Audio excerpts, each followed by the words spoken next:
Hello everyone, welcome to speed mathematics. Solution देख रहे हैं हम सीजीएल 2022 में जो एग्ज़ाम हुआ दिसंबर में उसका, और ये दो दिसंबर का पेपर का है, फर्स्ट शिफ्ट का 2022 का सीजीएल के पीटी का प्री का। आइए मैं देख रहा हूँ 2022 का जिनका भी पेपर रहा होगा 2 दिसंबर को 2022 के 2 दिसंबर को जिनका भी पेपर रहा होगा फर्स्ट शिफ्ट का, वो लोग जरूर इससे फ़ायदा उठा सकते हैं। उनको समझ में आ सकता है कि मेरी गलतियां कहाँ थी और कैसे थी। बढ़ता हूँ, और जो लोग नए बच्चे हैं उनको भी इसे समझ में आएगा कि क्वेश्चन किस तरह से पूछ रहे हैं। क्या ये जो क्लासरूम पढ़ाए जाते हैं हुबहू वही हैं, नहीं है, आपको देखने का इसमें अवसर प्राप्त होगा। सवाल देख रहे हैं, प्रश्न संख्या पहला, दूध और पानी के मिश्रण का परिमाण नहीं परिणाम, या मतलब जो मात्रा जो है सब 60 लीटर है। दूध और पानी के मिश्रण 60 लीटर है। 60 लीटर है मिल्क और वाटर का, ठीक है। उसमें 10% पानी है, उसमें कितना पानी और मिला दिया जाना चाहिए कि पानी 25% हो जाए। देखो, अगर पानी 10% है यानी कि इसमें मिल्क 90% होगा, और उसमें कितना पानी मिलाया जा रहा है। अगर पानी मिलाया जा रहा है मैं मान लूंगा कि पानी x मिला दिया जाएगा। अगर 60 लीटर है तो 60 लीटर में x पानी मिला देंगे, हम पानी मिला देंगे। लेकिन याद रहे, मैं परसेंटेज जानते हो किसका लिखूंगा? परसेंटेज मैं लिखूंगा उसका जो नहीं मिलाया जा रहा है, जो नहीं चेंज हो रहा है। पानी मिलाया जा रहा है तो पानी चेंज होगा, लेकिन दोनों तरफ पानी मिलाने से पहले और पानी मिलाने के बाद जो दूध की मात्रा होगा वो बराबर होगा। और यहाँ दूध की मात्रा कितनी है? अगर 10% पानी है तो शुरुआत में 90% दूध है, और ये उतना ही दूध होगा जितना कि बाद में पानी मिला दिया। पानी मिलाने से दूध थोड़ी चेंज होगा, यानी बाद में पानी मिला दिए लेकिन पानी हो गया 25%, तो जाहिर सी बात है कि पानी का प्रतिशत 25 हो गया, तो 75% इसमें दूध रहा होगा, और 75% इसका और 90% इसका आपस में बराबर होना चाहिए, क्योंकि आपको पता है कि दोनों जगहों पर दूध बराबर है, पानी के मिलाने से पहले और पानी मिलाने के बाद, ठीक है। तो यहाँ पर कैलकुलेट करेंगे, प्रतिशत से प्रतिशत आपका कैंसिल हो जाएगा, ये कट जाएगा 18×5 = 90, या फिर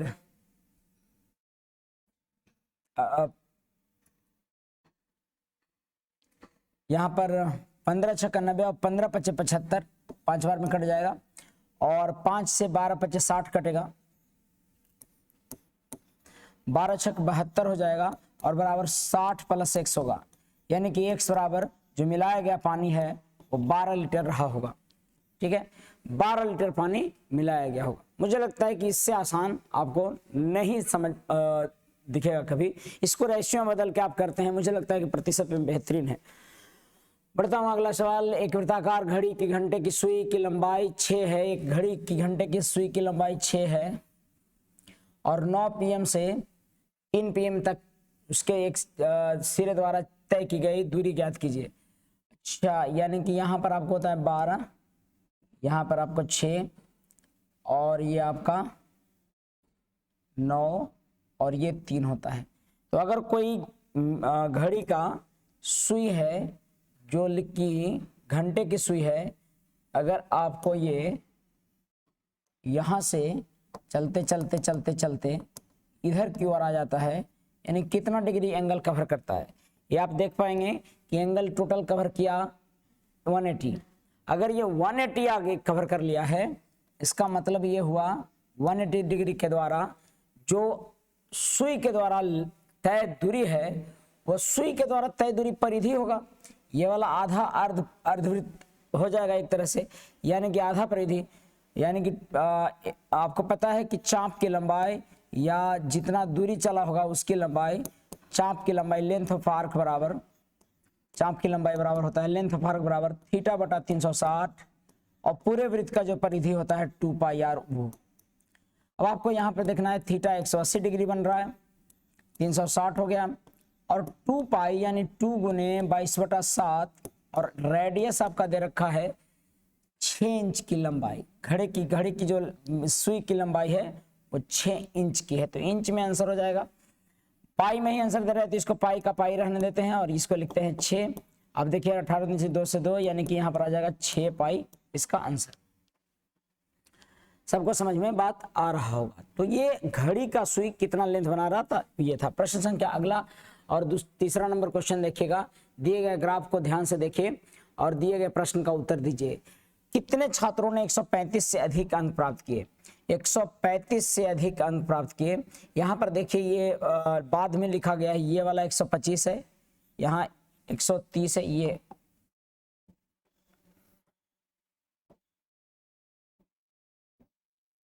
40 है, 45 है, 50 है और ये 60 है। तो आपको सोचना है कि 135 से अधिक, तो ये वाला 135 है, ये वाला 135 है, 135 से अधिक यही सब का जो योगफल होगा वो आपको देख लेना है। 18, 15, 14 और 11, और ये आपका 18, 15, 14 और 11 कितना हो जाता है? ये कितना हो जाएगा? ये हो जाएगा 8, 4 1 5 5 10 8 18 और ये 5 58। तो जो होगा सो इसका आंसर हो जाएगा। मुझे लगता है कि 40 से लेके 160 तक का, 135 से अधिक का बोल रहा है तो 40 से 160 तक वाला का जोड़ना था। अगले प्रश्न की तरफ बढ़ते हैं।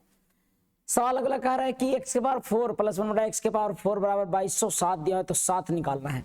आपको मैंने बता रखा है, आपको अगर कॉन्सेप्ट याद हो थोड़ा मोड़ा तो मैं एक बार डिस्कस कर दूं कि अगर x प्लस 1 बटा x है उसको मान लेते हैं हम d1, और x स्क्वायर प्लस 1 बटा x स्क्वायर है उसको मानते हैं हम d2, x क्यूब प्लस 1 बटा x क्यूब को हम मानते हैं d3, और x4 प्लस 1 बटा x4 को हम मानते हैं d3 और ये d4। मुझे जब निकालना होता है क्या पता है, मुझे जब निकालना होता है d5 तो मैं d2 गुने d3 लिखता हूं, जिनको जोड़ने पर आपको 5 आ जाए, और d1 घटाता हूं। अगर मुझे d7 निकालना होगा तो मैं d3 इंटू d4 लिखूंगा, जोड़ने पर 7 आ रहा है, 4 3 7, और घटाऊंगा हमेशा d1। अब आपको ये बात अगर क्लियर है और क्लास में अगर शिक्षक के द्वारा ये समझे हुए हैं तो मुझे लगता है कि आपको ये बात पता होगा कि ये d4 बराबर दे रखा है 2207, तो d2 बराबर होता है क्या, d2 बराबर रूट अंडर हो जाएगा, क्योंकि कितना डिग्री 4 वाला है और 2 डिग्री वाला लाना है, तो 2207 प्लस 2 जोड़ के रूट अंडर कीजिए, यानी कि ये आ जाएगा कितना 2200, यानी कि 2209 आ जाएगा, और 2209 का वर्गमूल होता है 47 हो जाएगा, 47 हो जाता है ये, ठीक है। और 47 आ गया अगर, तो हमको d1 निकालना है, तो मैं फिर से इसको 2 जोड़ के रूट अंडर कर दूंगा। ये कैसे होता है, क्या होता है, इसके लिए आप अलजेब्रा का क्लास कहीं भी ज्वाइन कर सकते हैं। आप मेरे पास अगर गया के हैं तो जरूर ज्वाइन करें, मैं तमाम चीजें क्लास में हो बताता हूँ। 49 का वर्गमूल कितना हो जाएगा, ये 7, और अगर ये 7 हुआ d1 और तो d2 मेरा निकला हुआ है, मुझे केवल d3 निकालना है। अगर d ये वाला 7, इसको मैं कह सकता हूं कि d7 निकालना है, तो d7 के लिए मुझे क्या चाहिए, d7 के लिए मुझे चाहिए d3 इंटू d4 और माइनस d1, ठीक है। अब d3 यहां पर कैसे निकलेगा, इसको मैं बता रखा हूं कि अगर d1 बराबर दिया हुआ है तो d3 क्या होता है, d1 बराबर दिया हुआ है तो d3 हो जाएगा आपको 7 का क्यूब माइनस 3 इंटू 7, तो 7 का क्यूब विच इज 7 7 49 7 343 है ना, 7 7 49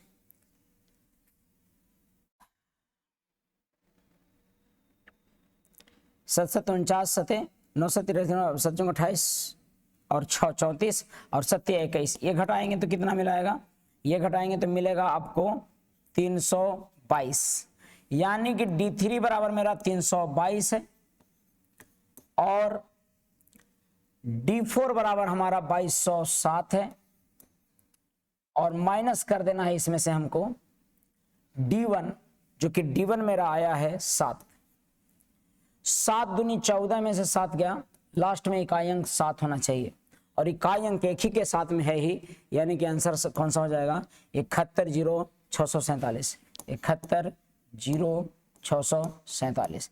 हमें कैसे पता लगा? 7 दूनी 14 आ रहा है 4, और 4 में से 7 जाएगा तो 7 ही बचेगा। इकाई अंक से हमको आंसर पता लग गया। अगर मान लो कि सर इकाई अंक से नहीं होता तो फिर पूरा कैलकुलेशन पड़ता। ये ऑलरेडी कैलकुलेशन बहुत दे रखा था। तो अगर जिनको ये बातें क्लियर हैं, इतना बात ये सब सारा जो डिस्कस किया गया आपको, ये बातें अगर स्पष्ट हैं तब जाके ये समझ में आएगा, नहीं तो ये कुछ हवा नहीं लगा होगा। ठीक है, तो बहुत आसानी से बना सकते हैं, नहीं तो लिखते लिखते पूरा पेज भर जाएगा और समझ नहीं पाएंगे। तो जिनको भी अगर आपको ये बातें समझ में नहीं आ रही हैं तो कमेंट करके बताएं।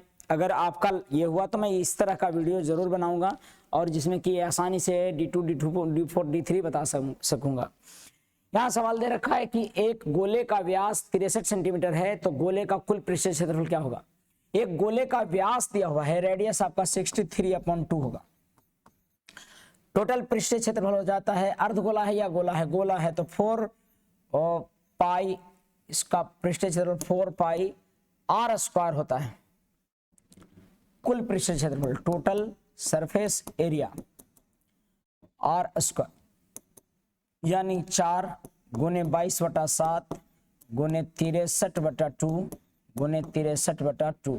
यहाँ पर यानी कि सीधा कैलकुलेशन है। इसमें आप देखिएगा तो ये कट रहा है, 2 से 4 से 2 कट जाएगा, 7 9 63 9 9 दूनी 18 18 3 54 18 6 108, यानी कि 8 5 13 1 1 3 4 और 1 1 3 4 जोड़ेंगे तो मेरा मिल जाएगा 4 7 4 2 1। कैलकुलेशन करके आएगा 1 2 4 7 4, है ना? मुझे लगता है कि बात स्पष्ट है, आपको दिख रहा होगा ये बात। अगला बढ़ता हूं।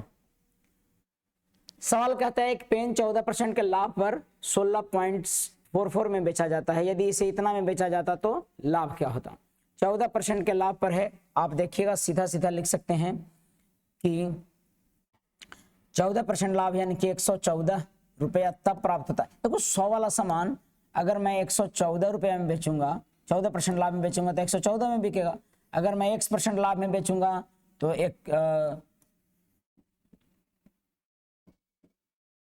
इतना प्लस 100 हो जाएगा। अगर 1% प्रॉफिट में बेचूंगा तो, अगर 14% प्रॉफिट में बेचा है तो ये हुआ है।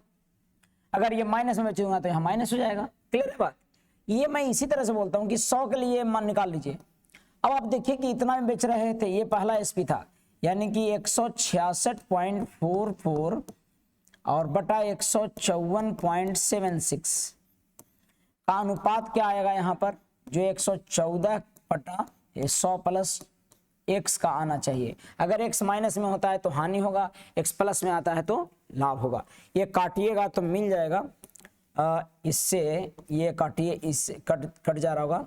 यहाँ पर 114 से भागा दीजिएगा इसमें तो मिलेगा आपको 2 5 4 11 चौक 44, 4 चौक का 16 हाथ में 1, 11 चौक 44 और 1 45, 8 6 14, 8 6 14 ये बच गया। 1 में से 6 5 11 और 4 11 6 66, 6 चौक का 24, यानी कट जा रहा है। इससे पहले लगाइए एक बार में लगाएंगे तो बचेगा 524, यानी 52 बचेगा, और 52 बचेगा तो 524 तो यहाँ पर हम लगा दिए 4 बार में, और फिर लगा देना है आपको 6 बार में, 146 बार में ये कट जाएगा इससे, और इससे डिवाइड कीजिएगा तो यहाँ पर ये लग जाएगा 106 बार में कट जाएगा। और 106 बार में कटेगा तो आप देख रहे होंगे कि 100 प्लस x बराबर 106 आ रहा है, तो x बराबर आपको मिलेगा 6% प्रॉफिट। या फिर क्या कर सकते थे आप, ये मानी 100 रुपया के लिए एसपी लिखा, और वैसे रियल रुपया में एक एसपी है, यहाँ एसपी का अनुपात और 100 रुपया पर एसपी का अनुपात बराबर कर दिया और 6% निकल गया। लाभ या हानि प्रतिशत क्या होगा? तो 6% का प्रॉफिट होगा, लाभ होगा, इसमें कोई संदेह नहीं है। आपको अगर निकालना है तो एक काम नहीं, कितने लोगों को लग रहा है सर मैं ये काम नहीं कर सकता हूं क्या, कि मैं एक काम करता हूं कि 114 बराबर लिखता हूं सर 166 रुपया 44 पैसा, और पहले मैं 100 निकाल लेता हूं। निकाल लेते एकदम आसानी से, ये कट जाता है, ये यहाँ पर सीपी निकल जाता, क्रैमूल निकल जाता पहले, और इससे कितना बार में कट रहा था? 146 बार में कट रहा था। अब यहाँ पर 146 मेरा सीपी आ गया, अब बेच कितना मेरा है वो, अब बेच रहा है 154 रुपया 76 पैसा में। जाहिर सी बात है कि लाभ हो रहा है। लाभ कितना हो रहा है यहाँ पे, लाभ हो रहा है सर 814 यानी कि 8 रुपये 76 पैसा लाभ हो रहा है। 8 रुपये 76 पैसा लाभ हो रहा है कितना पर, 146 पर कट लाभ हो रहा है, गुने 100। डेसिमल से डेसिमल कट जाएगा, प्रॉफिट परसेंट बराबर नया प्रॉफिट परसेंट जो निकल जाएगा इससे 6 बार में कट जाएगा, 6 छक 36, 14 छक 84 यानी कि टोटल 6% का प्रॉफिट होगा। तो आपको ये तरीका भी ठीक है और ये भी कोई दिक्कत नहीं है। अगर माइंड में ये वाला बात सोच लेते हो तो मुझे लगता है केवल कैलकुलेशन बच जाता है। वही चीज है आपको देखना है करके, वहां पर परसेंटेज ला रखा था। लेकिन हाँ, इसमें फिलिंग नहीं नजर आ रहा होगा, ये कोई भी जान रहा होगा कि सीपी निकाल लीजिए, सीपी निकालने के बाद कितना अधिक में बेचा, नया एसपी देखिए दूसरा का एसपी के अनुसार से कितना में बेचा सो दिख जाएगा। मुझे लगता है कि बात स्पष्ट हो रहा है, आपको ये पता लग गया होगा कि पहले स्थिति में तो बेच रहे हैं तो हम कितना में बेच रहे हैं, हम बेच रहे हैं भाई पहला में 166 रुपये में 14% लाभ हो रहा है। अब क्या है कि 154 रुपये में बेच रहे हैं तो कितना लाभ होगा, 154 रुपये 76। आप देखिएगा, मुझे लगता है कि ये बात स्पष्ट है और ये बहुत रिपीट किया आए वाले दिन में बहुत जगह पर है, तो इसको सभी को समझ लेना चाहिए, या तो वो तरीका या तो ये तरीका। सवाल देखिएगा, कहता है कि 6000 की राशि को 2 समान वार्षिक किस्तों में चुकानी जानी है। प्रत्येक किस्त का भुगतान प्रत्येक वर्ष के अंत में किया जाएगा। यदि ब्याज 2% की दर से वार्षिक रूप से चक्रवृद्धि किया गया हो तो प्रत्येक किस्त कितने की होगी। यहाँ पर फ्रैक्शन में तो आना तय है। तो पहली बात तो कि प्रत्येक किस्त निकालते हैं तो कैसे निकालते हैं, 100 वाला 102 रुपया निकलेगा, पहला साल का किस्त, प्रथम वर्ष का, ये प्रत्येक किस्त होता है, याद रहे ये प्रत्येक किस्त होता है सीआई का।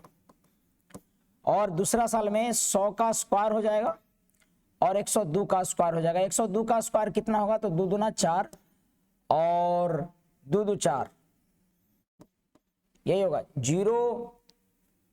102 का स्क्वायर कितना हो जाएगा 0, क्योंकि ये आपको गुना करने का तरीका पता होगा 100 के स्क्वायर का, 102 के स्क्वायर करने तरीका क्या है कि दोनों को गुना करिए, 2 का स्क्वायर करिए और लिखिए और 2 2 जोड़ दीजिए, यानी कि इसका हो जाता है। आपको गुना करने का तरीका समझे, आपको 105 गुने 104 करना है तो कैसे करते हैं आप इसको पता है, पंचों का 20 कर देते हैं और 5 4 9 कर देते हैं। 9 लिखने के लिए केवल 9 नहीं लिखेंगे, 2 2 अंक लिखना है ना, तो 0 9 2 0 ये आ जाता है इसका गुणनफल। डायरेक्ट केवल गुना करें, पंचों का 20 और 5 4 9, 2 2 अंक के सामने। मैं यहाँ पर गुना नहीं बता रहा हूं, मैं केवल ये बता रहा हूं कि मैंने कैसे किया है, आप गुना कर लेना अपने से खुद से। यहां पर प्रत्येक किस्त एक ये है और ये धन, उधार ली गई धन होता है, उधार ली गई धन होता है ये, या कहिए धन होता है। अब ये दोनों प्रत्येक किस्त बराबर होनी चाहिए, दैट्स व्हाई यहाँ पर बराबर करना होगा। बराबर करने के लिए इसमें गुना करना होगा 102 से, तो ये हो जाएगा 102 पर 00 और फिर ये हो जाएगा 10 4 10 0 4 0 4 और ये हो जाएगा, ये तो खैर ठीक था ही, और ये 10 0 4 0 4, यानी कि प्रत्येक किस्त आपका ये हुआ, कुल धन जोड़ के आएगा 100 आएगा, प्रत्येक किस्त ये। अब सवाल में क्या दे रखा है, ये इतनी राशि, इतनी की राशि 2 समान किस्त में, यानी टोटल राशि मेरा कितना हुआ 20200, यानी कि 202 00 जो राशि है सो आपका कितना है राशि, यहाँ पे आपका राशि वो दे रखा है 6000 रुपया। और प्रत्येक किस्त कितना होगा, तो प्रत्येक किस्त मेरा 10404 होगा। ये जो भी कैलकुलेट करके आएगा दशमलव के 2 स्थान तक यही आंसर आपका हो जाना चाहिए, ठीक है। ये देखो हो क्या रहा है कि इससे ये कट रहा है कितने बार में, इससे कट रहा है ये 2 बार के करीब में कट रहा है, 20 10 दूनी 20 4 दूनी 8, 2 से ज्यादा बार में कट रहा है। तो काट के देखना पड़ेगा, कोई उपाय है नहीं इसके लिए। हाँ काटिएगा अपने से, आंसर पक्का आएगा, ये दोनों जीरो से काट दीजिए। और 15 चौका 60 या फिर 30 दूना 60 और 2 से कटेंगे तो 101 होगा।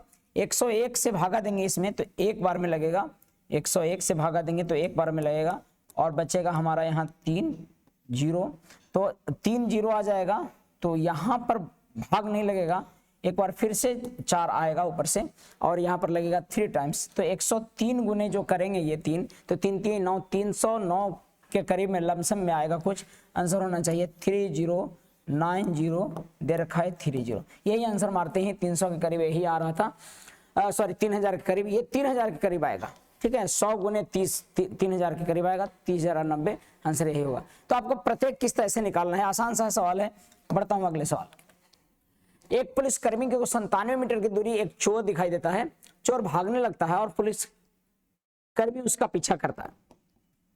ध्यान रहे कि चोर 97 मीटर की दूरी पर है, टोपी पहने हुए सिपाही है यहाँ पे और 97 मीटर की दूरी पर चोर है। ठीक है, अब ये चोर है 97 मीटर की दूरी पर, चोर भागने लगता है और पुलिसकर्मी उसका पीछा करता है। ये भागने लगता है और पीछा करता है उसका पुलिसकर्मी।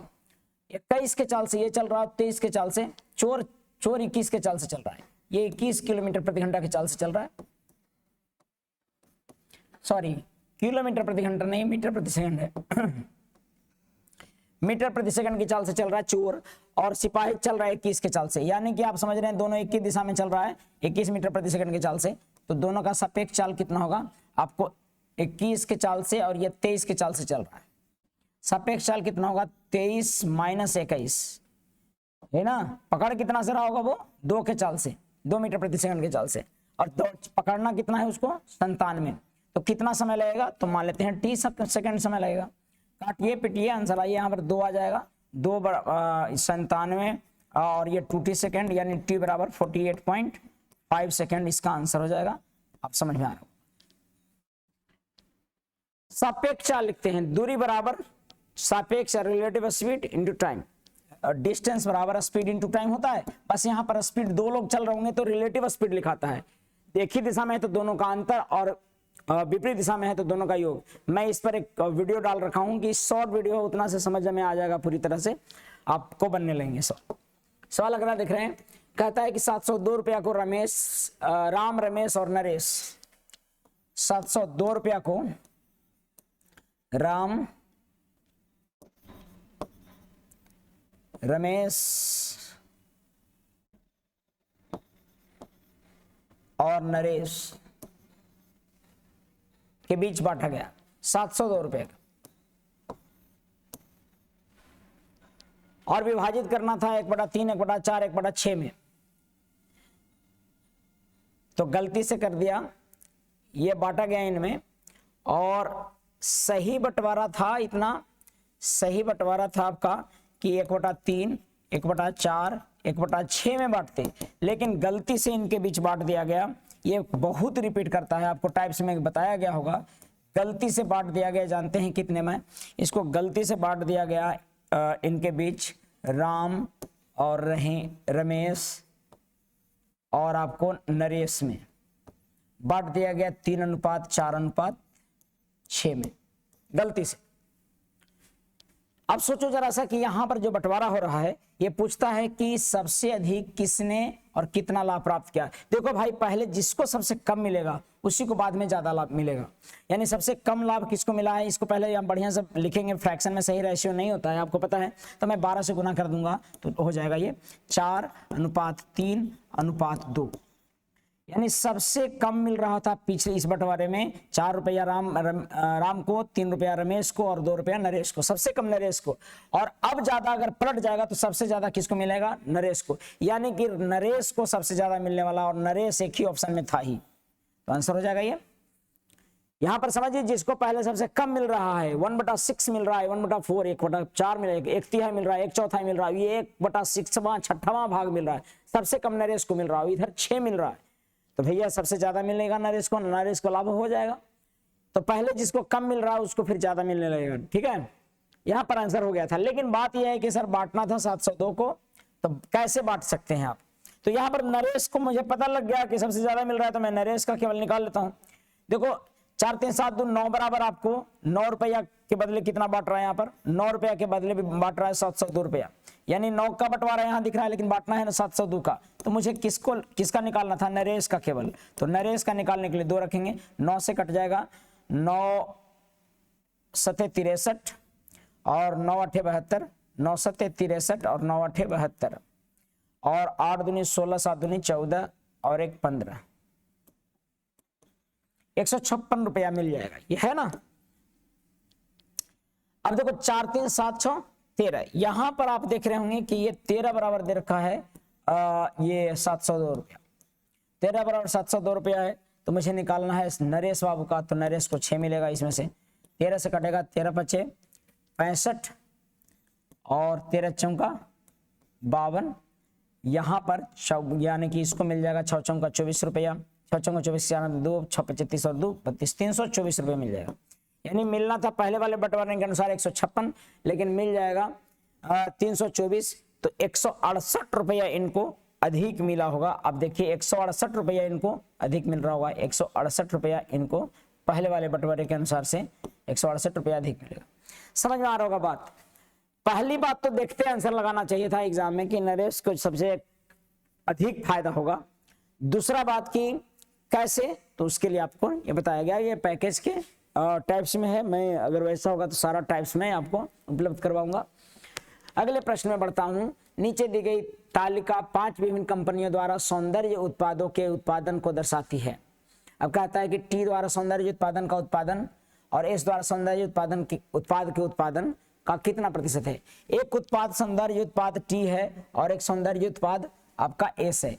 कितना प्रतिशत है किसका भाई, टी उत्पादन का, तो टी पहले लिख लीजिए 70, 70 का, 70 को नीचे, एस उत्पादन के नहीं टी सौंदर्य उत्पादन का उत्पादन एस सौंदर्य उत्पादन के उत्पाद का कितना परसेंट है, सॉरी एस का कितना परसेंट है, तो एस का कितना है 50, 50 का कौन 70, टी कितना परसेंट है, तो 100% से गुना, यानी कि 140% आंसर इसका।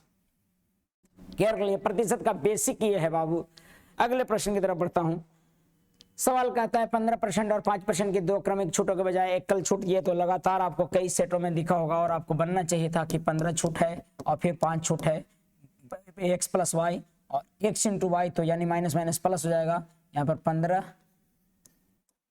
इंटू 5 प्लस में लिखेंगे और बटा 100 होगा, 15 5 20 और प्लस 15 पचे 75, 0.75, यही जो टोटल परसेंटेज आएगा वो आपको परसेंटेज आएगा।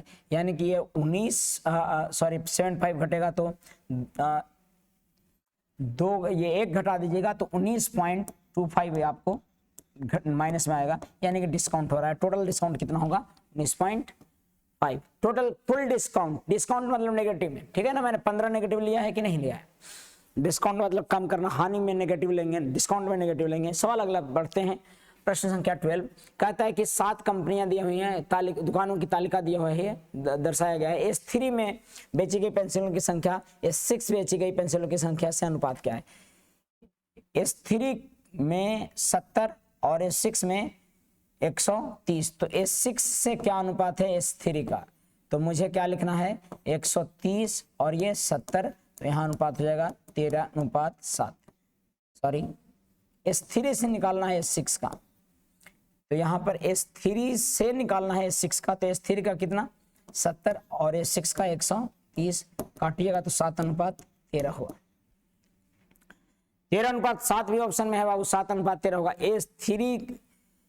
S3 द्वारा बेची गई संख्या का, तो S3 द्वारा बेची गई संख्या से, यानी कि ये बाद में आया है तो ये बाद में रहेगा, ये पहले आया है तो पहले रहेगा, 7:13 हो गया। ठीक है, जो बाद में आएगा ऐसे में वो बाद में पहले आएगा वो पहले रहेगा।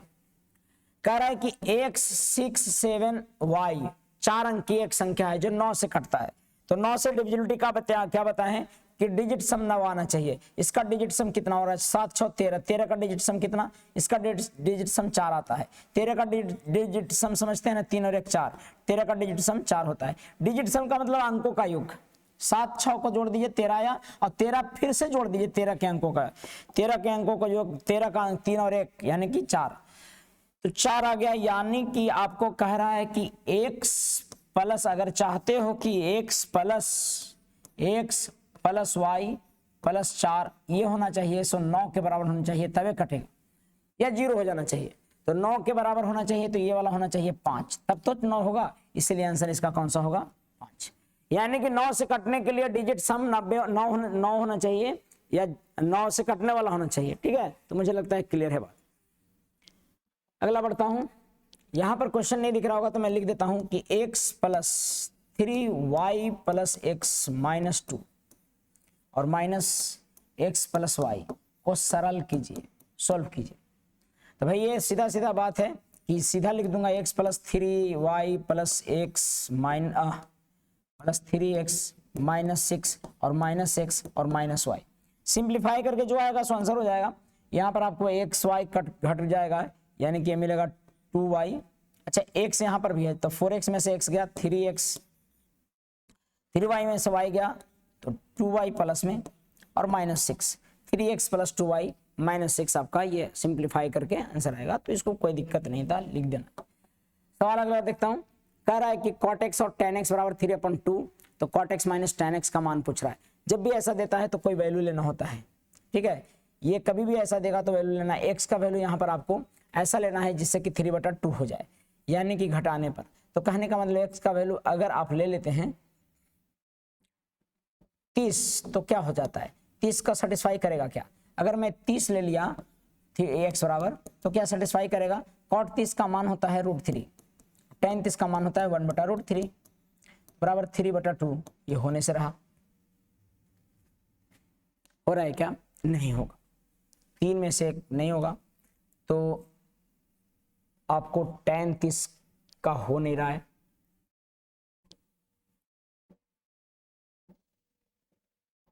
एक काम करता हूं, x बराबर 60 लेकर देखता हूं, 60 लूंगा तो ये हो जाएगा आपका 1/√3 और tan √3 हो जाएगा, तो ये भी माइनस में 60 बराबर नहीं होगा। x बराबर अगर मैं 45 लेता हूं, तो 45 लेता हूं तो कितना हो जाएगा? 45 में 1 माइनस हो जाएगा, 0 हो जाएगा, यानी कि ये गड़बड़ कुछ हो रहा है। ये 45 हो गया। और x बराबर अगर मैं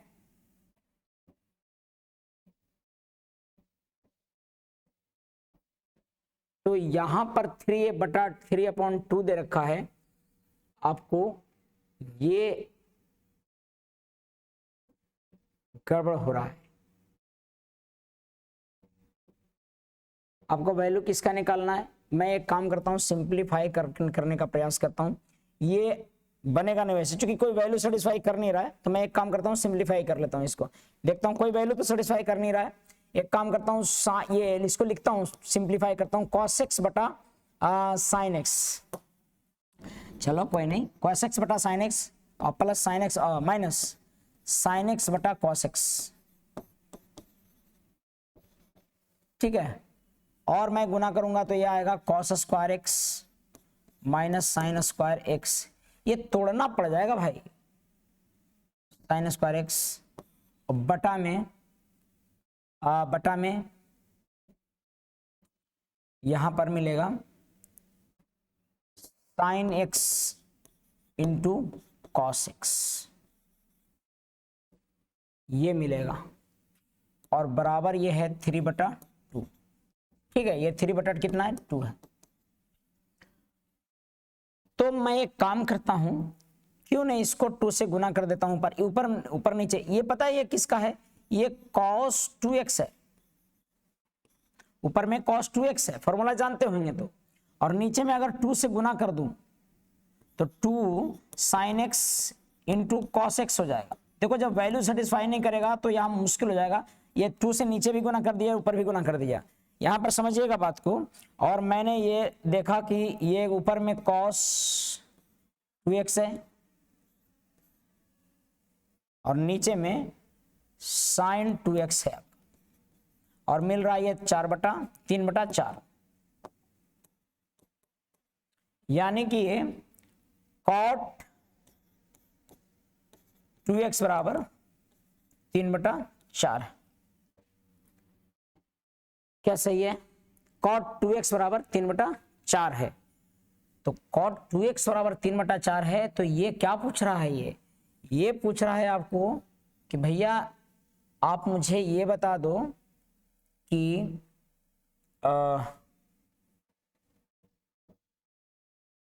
ये तो बहुत लेंदी हो गया। फिर साइन स्क्वायर प्लस ये cos square plus sine square, यानी कि यहाँ पर अगर इसको तोड़ता तो मुझे क्या मिलने वाला था, मुझे मिलने वाला था कि cos square x plus sine square x बटा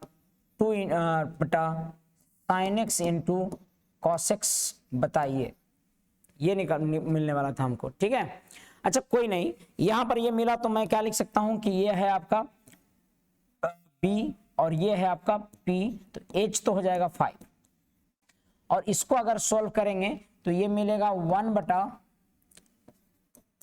साइन एक्स कॉस एक्स, और इसको अगर देखिएगा तो 2 बटा 2 साइन एक्स। एग्जाम में अगर मान लो लेते हैं थोड़ा लेंदी बनता है तो इसको छोड़ सकते हैं, 2 बटा ये साइन 2x हो जाएगा। ठीक है, और साइन 2x हो जाएगा तो 2x का वैल्यू, साइन का तो वैल्यू लिख सकता हूं मैं, साइन का वैल्यू क्या लिख सकता हूं, साइन 2x का वैल्यू यहाँ पर क्या होगा, साइन 2x का वैल्यू हो जाएगा आपका, साइन 2x बराबर हो जाएगा p बटा 4 बटा 5, और जब इसको में लेंगे वैल्यू 4 बटा 5 तो यहाँ पर 2 बटा 4 बटा 5 लेना होगा, और आंसर हो जाएगा इसका, देखो बहुत लेंदी निकल गया, यानी कि बनाते बनाते आगे चले गए बहुत।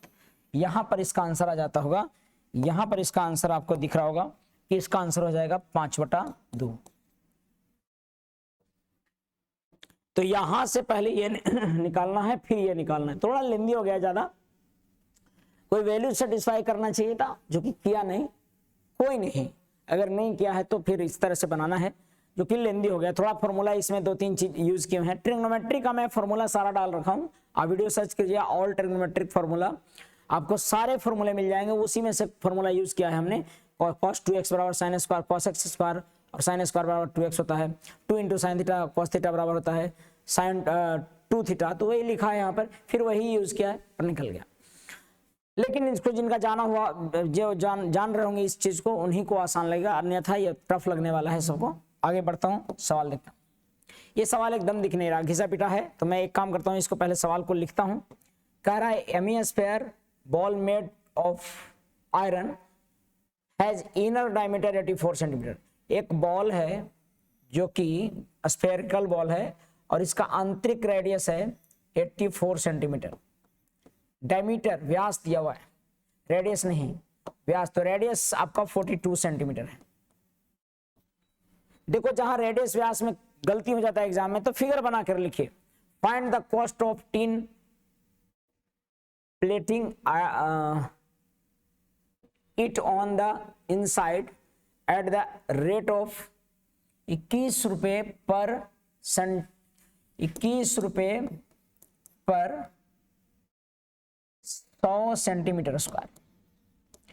कह रहा है कि अंदर से, तो बताइए इस गोले के अंदर से अगर मुझे टीन लगाना होगा तो उसमें 100 सेंटीमीटर स्क्वायर के ये पे क्या पैसा आएगा, 100 रुपए 21 रुपए प्रति 100 सेंटीमीटर स्क्वायर। तो इसका अंदर total surface area, inner total surface area, अंदर वाला सरफेस एरिया कितना हो जाएगा, 4 पाई आर स्क्वायर, यानी कि 42 का स्क्वायर, तो 42 गुने 42 हो जाएगा। और इसका कॉस्ट क्या आएगा, तो कॉस्ट निकालने के लिए आपको बता रखा हूं कि डायरेक्ट रेट से गुना कर दीजिए, जिस रेट से लग रहा है या है ना, रेट से गुना कर दीजिए, यानी कॉस्ट बराबर सीधा रेट से गुना कर दीजिए। कॉस्ट निकालना है तो ये जो आपका 22/7 ये आ रहा है पाई का, और गुने 42 गुने 42 है।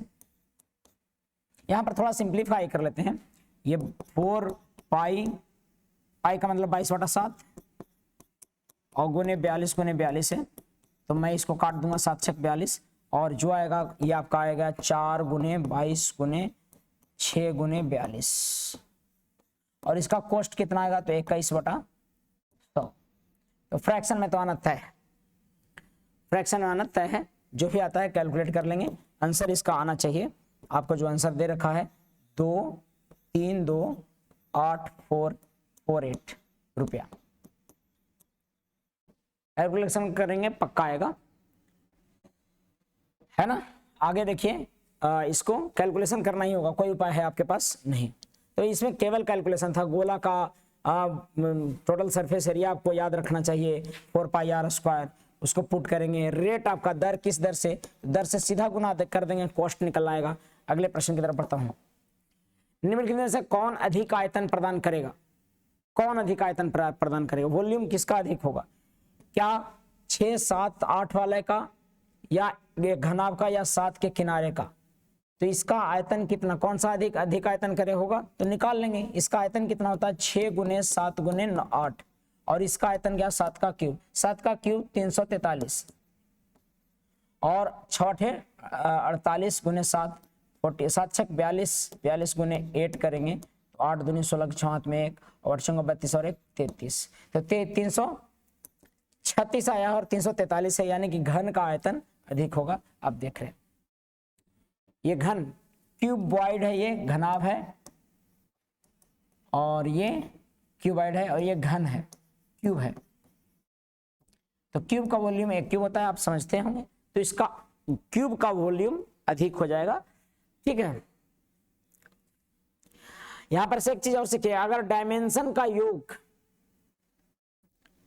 सभी तीनों डायमेंशन का योग अगर बराबर आता हो, जैसे 21 आ रहा है, यहां पर भी तीनों डायमेंशन 7 7 7 करेंगे तो 7 21 आएगा, तो वैसे केस में घन का आयतन अधिक होगा।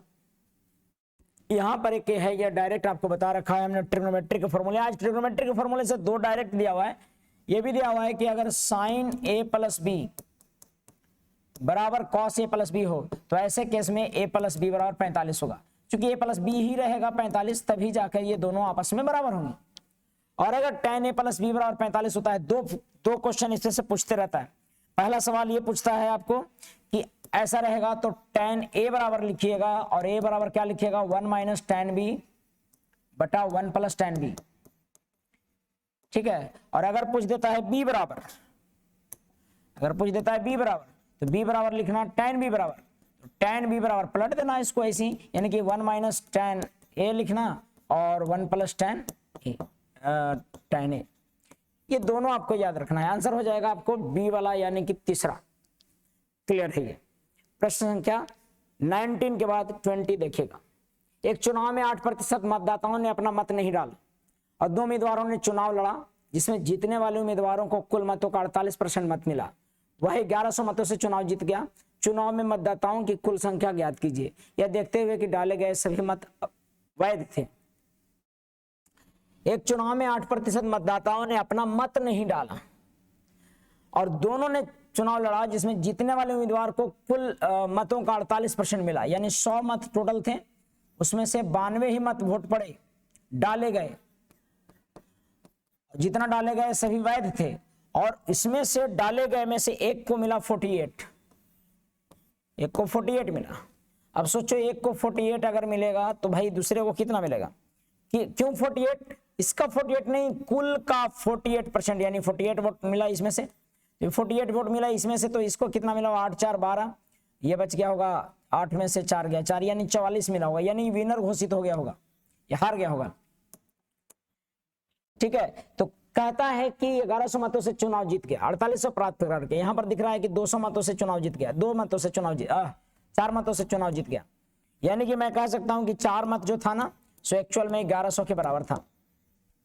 तो मुझे क्या निकालना है? चुनाव में मतदाताओं की कुल संख्या ज्ञात कीजिए, देखते हुए कि डाले गए मत सभी अवैध है। यहां पर मतदाताओं की यानी 100 निकालना है, कुल मत, कि डाले गए मत पूछ रहा है, कुल मतदाताओं की संख्या। तो 100 से 25 से बार में कटेगा, 25 से गुना करेंगे 275, 25 घर हैं 275, इतना मत थे।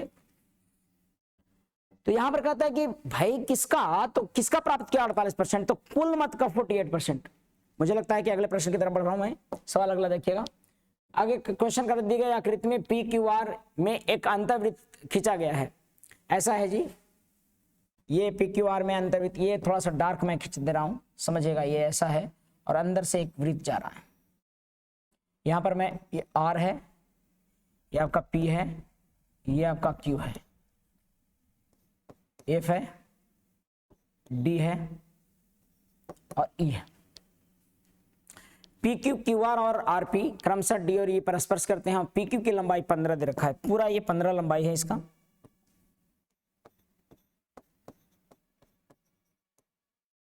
पंद्रह सेंटीमीटर लंबाई है पी क्यू की। इसकी कितनी है?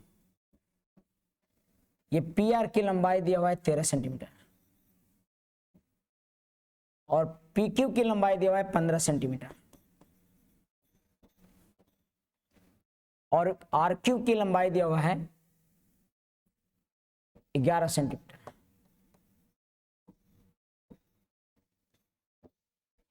अब आपको कहता है कि पीडी की लंबाई ज्ञात कीजिए। अगर मुझे पीडी की लंबाई चाहिए तो मैं पीडी को मान लूंगा, पीडी को मान लेता हूं x। आपको पता है टेंजेंट कहीं से भी होता है तो बराबर होता है, यानी कि ये भी इधर से x होगा। अब जरा सा सोचिए कि अगर ये x हो गया तो ये 13 माइनस x होगा, तो ये 13 माइनस x हुआ तो ये भी 13 माइनस x होगा, क्योंकि स्पर्श रेखा बराबर होते हैं, ठीक है।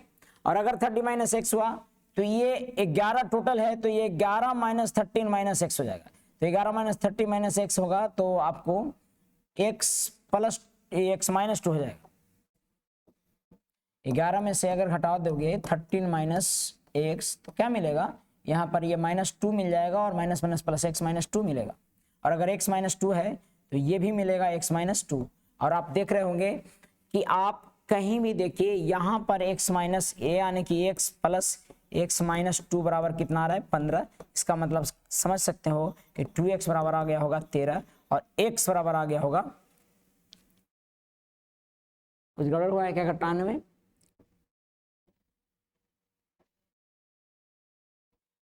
x माना पीडी का तो ये भी x हुआ, तो 13 माइनस एक्स माना पी आर कितना दे रखा है, पी आर दे रखा है 13, एकदम सही है। और पी क्यू कितना दे रखा है, पी क्यू दे रखा है 15, पी क्यू 15 दे रखा है। और आर क्यू कितना दे रखा है, आर क्यू 11 दे रखा है, कोई दिक्कत नहीं है। यानी कि x माना 13 माइनस एक्स माना, इधर 13 माइनस एक्स इसको भी माना, तो 11 में से घटाएंगे 13 माइनस एक्स को तो क्या मिल जाने वाला है, x माइनस 2 मिल जाने वाला है। तो x माइनस 2 मिल गया, ये भी x माइनस 2, यानी 2x माइनस 2 बराबर कितना आपका ये तो 15 दूस 17 हो जाएगा। x का वैल्यू कितना हो जाएगा, x का वैल्यू हो जाएगा 8.5 सेंटीमीटर।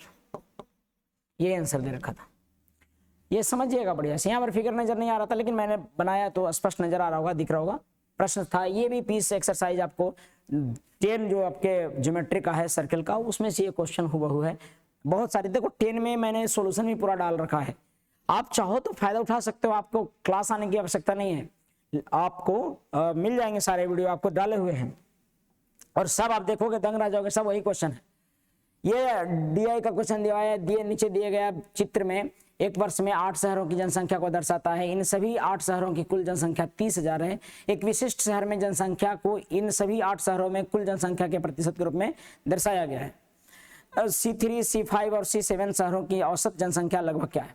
नीचे दिए गए वृत्त में 8 शहरों की जनसंख्या है, C3, C5, C7 के शहरों की औसत जनसंख्या लगभग में C3 देखो कितना है, C3 किधर गया, हाँ C3 8% है। और फिर C5 आपका दे रखा है 5%, C5 5% हो गया। C7 3%, यानी कि 8 5 13 3 16% यहाँ पर टोटल है 8 शहरों। और कुल जनसंख्या का ये औसत क्या बोल रहा है, औसत जनसंख्या लगभग क्या है, तीनों शहरों की औसत जनसंख्या, तो इतना से भागे 3। और ये किसका भाई, ये 30,000 का, तो 30,000 का ये जनसंख्या है। 00 से 00 कैंसिल हो जाएगा, 3 से 3 यानी 1600 जनसंख्या हो जाएगा, आंसर हो जाएगा 3। आपको C3 की जनसंख्या इतनी है और C5 की जनसंख्या इतनी है और C7 की जनसंख्या इतनी है, तो मुझे नहीं लगता है कि कोई दिक्कत इसमें है। समझ में आ रहा है बात। यानी कि अगले प्रश्न की तरफ देखते हैं, उस तरफ से है। अच्छा सेक, देखो ये पैकेज का हुबहू सवाल है, सेक स्क्वायर ए प्लस tan स्क्वायर ए, एक्सरसाइज 7 देखिएगा ट्रिग्नोमेट्री का निकाल के, तो हुबहू ये सवाल दिखेगा आपको।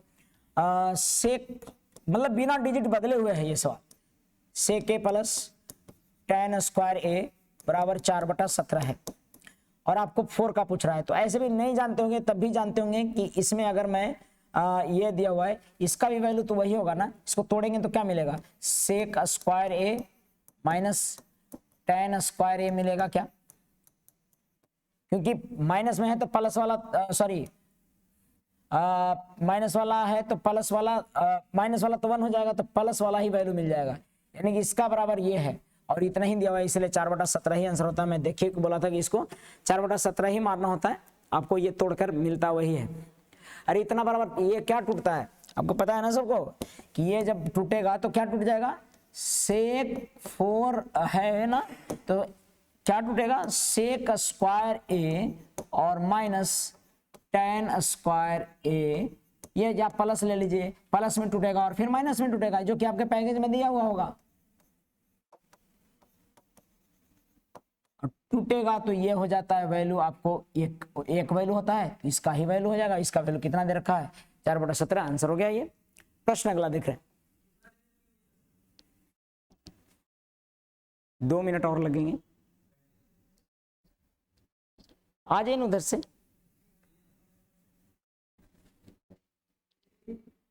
(1026) कोई वीडियो में कोई आ जाते हैं तो क्लासरूम है तो कभी कभी डिस्टर्ब होता है, ध्यान देंगे।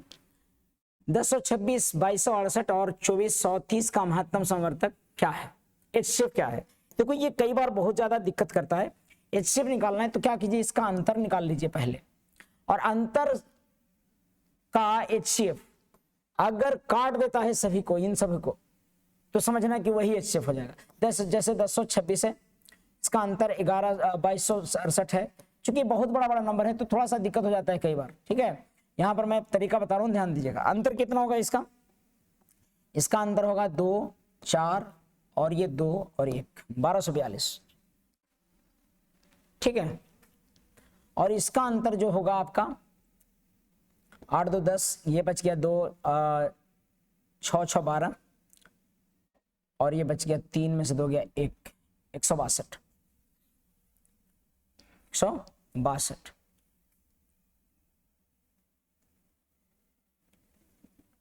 और इसका अंतर कितना हो जा रहा है, इसका अंतर आपका हो जाएगा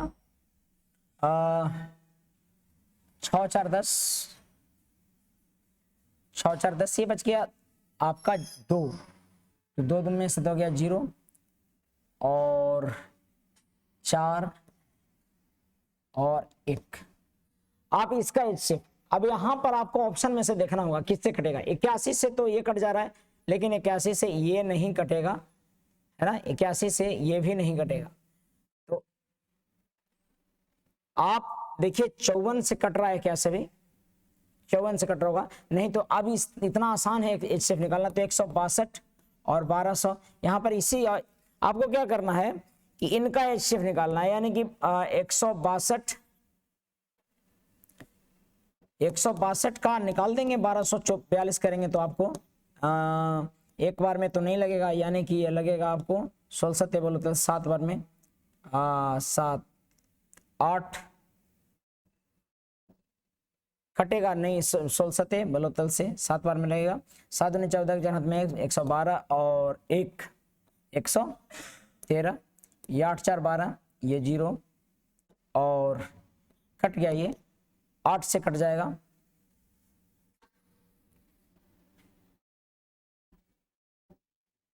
यहां पर 1 बच जाता होगा 108।